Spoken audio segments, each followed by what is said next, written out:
interest rates.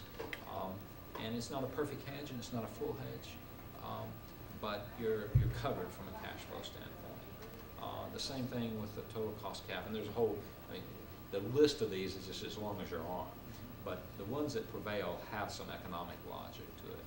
I'll predict some of you, if you used to go into the energy finance business, are going to end up in structured products.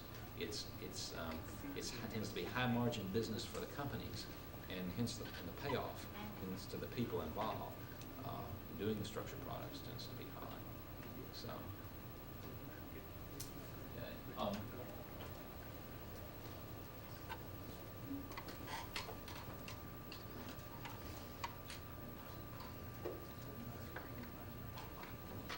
Just what we've just been saying. So, okay. Well, why don't it's been here over an hour. Why don't we take a break?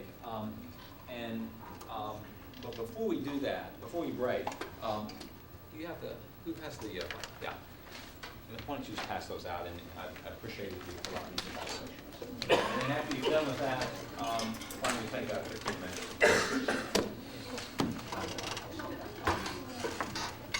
A few of you, I've talked with you about sort of what's happened in the regulation and outlook, sort of as relates to your specific situations and alternatives you've been interviewing for and that sort of thing.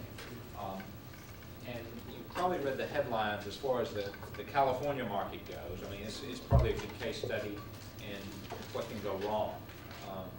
Why has the regulation occurred in most industries, or whether it's trucking or the airlines or banking and so on?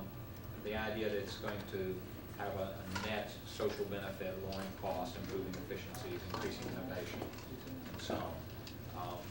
Telecom, probably a good example of that. In some instances, you can say the regulation in the telecom business, even though telecom has sort of crashed in the last year or so, or you follow that market. But I would say the regulation drove first competition and also drove some innovation. Things that weren't thought about in 1986 when AT&T was broken up. Cell phones, computers, the internet, so on and so on. And you could say that even though it's sort of been the trauma of the energy market, particularly on the electricity side, and gas deregulation, it's drove some innovation, and I think more to come.